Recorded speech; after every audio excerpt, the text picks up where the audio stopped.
नमस्ते. मी साची Suhas Wadkar Sanjay Ghodawat Olympiad school Sangli येथील इयत्ता 9वीच्या वर्गात शिकत आहे.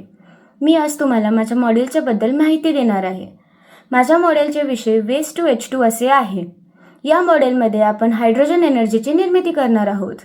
तर बघूया त्याचे काही टप्पे की ज्यामध्ये सर्वप्रथम आपण वेस्ट वॉटर म्हणजे काय हे बघूयात. वेस्ट वॉटर म्हणजे दूषित पाणी. घरातून आलेले सांडपाणी, कारखान्यातून आलेले दूषित पाणी हे सर्व काही यात येतात. घरातून आलेले सांडपाणी म्हणजेच सीवेज वॉटर. यामध्ये grey water, black water, storm water असे काही प्रकार मोडतात.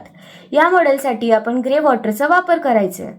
ग्रे वॉटर म्हणजे किचन सिंक, वॉश बेसिन, बाथरूममधून आलेले वेस्ट वॉटर. यामध्ये वेगवेगळे धातू, छोटे मोठे अन्नाचे कण, तेल असे काही गोष्टी असतात.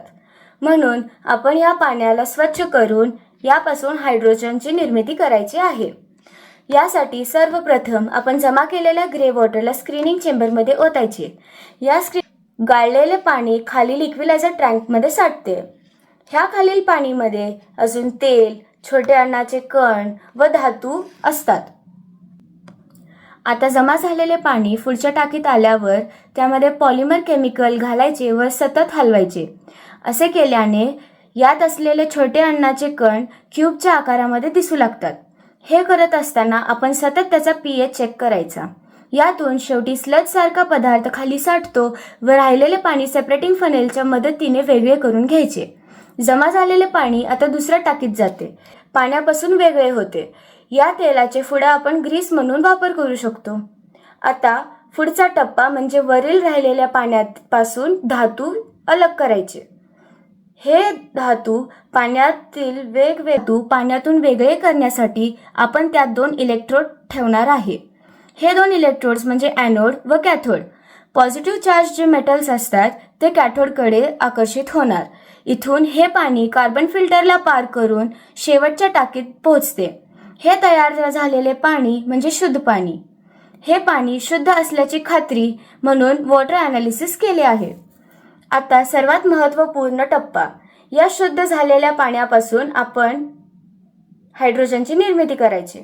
या शुद्ध झालेल्या पाण्यामध्ये आपण 2 कार्बन इलेक्ट्रोड्स ठेवणार. यामुळे हे पाणी म्हणजे H2O मधून H2 कॅथोडकडे व O2 ॲनोडकडे साठले जाणार. या हायड्रोजनचे सुरक्षित टेस्ट करून घ्यायचे. हे तयार झालेले हायड्रोजन पाईपच्या मदतीने फ्युएल सेल्समध्ये भरले की त्यातून इलेक्ट्रिसिटी जनरेट होते व आपण त्याचा वापर वेगवेगळ्या गोष्टीसाठी करू शकतो. हे सर्व प्रोसेसला लागणारी ऊर्जा आपण सोलारकडून घेतली आहे व याचे मॉनिटर व कंट्रोल IoT बेस्ड आहे. हायड्रोजन एनर्जी पर्यावरणपूरक व टिकाऊ अशी असल्याने waste to H2 fueling the future from waste ही संकल्पना समाजापुढे आणण्याचा माझा एक छोटासा प्रयत्न. धन्यवाद.